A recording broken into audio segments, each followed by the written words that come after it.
ഞാൻ ഇന്ന് സ്റ്റിച്ച് ചെയ്യാനായിട്ട് അമ്മയുടെ ഒരു സാരിയാണ് കേട്ടോ എടുത്തത്. ഇത് എനിക്ക് വേണ്ടിയല്ല സ്റ്റിച്ച് ചെയ്യുന്നത്, അമ്മയ്ക്ക് വേണ്ടി തന്നെ ആയിരുന്നു. അമ്മ പഴയ ഒരു സാരി എന്നിട്ട് ഇത് സ്റ്റിച്ച് ചെയ്യാവോ എന്ന് ചോദിച്ചപ്പോൾ ഞാൻ സ്റ്റിച്ച് ചെയ്ത് തരാമെന്ന് പറഞ്ഞു. ആദ്യമായിട്ടാണ് ഞാൻ വേറൊരാൾക്ക് വേണ്ടി സ്റ്റിച്ച് ചെയ്യുന്നത്. ഇത് മുന്താണി ഭാഗമാണ് ഞാൻ ചുരിദാറിൻ്റെ ഫ്രണ്ട് പോർഷനായിട്ട് എടുത്തത്.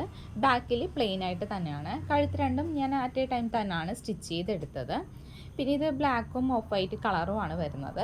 ഇതിൽ സ്റ്റിച്ച് ചെയ്യാനായിട്ട് കുറച്ച് പാടെന്ന് വെച്ചാൽ ഇതുണ്ടോ, ഈ ഒരു സാരിയുടെ മെറ്റീരിയൽ നമ്മളിപ്പോൾ നൂലൊക്കെ തെറ്റിയാണ് അടിക്കണമെങ്കിൽ നമുക്ക് നൂല് കട്ട് ചെയ്ത് ഇങ്ങനെ പൊട്ടിച്ചെടുക്കാനായിട്ട് കുറച്ചുകൂടി പാടായിരിക്കും.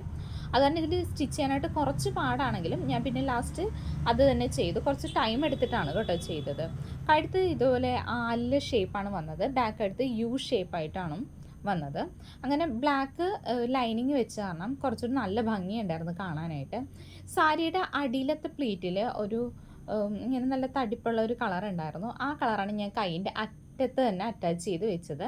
ഇതാണ് സാരി ഞാൻ ചുരിദാറായിട്ട് വെച്ചതിൻ്റെ ഫൈനൽ ഔട്ട് വരുന്നത്. കണ്ടോ, ഇതാണ് ചെറിയ കൈയും അതുപോലെ നല്ല ഷേപ്പിൻ്റെ കഴുത്തുമാണ് വെച്ചത്. ഇതാണ് ഫൈനൽ ഔട്ട്. ഇത് നിങ്ങൾക്ക് ഇഷ്ടപ്പെട്ടെങ്കിൽ എൻ്റെ ചാനൽ ലൈക്ക് ചെയ്യണം, ഷെയർ ചെയ്യണം, സബ്സ്ക്രൈബ് ചെയ്യണം. താങ്ക്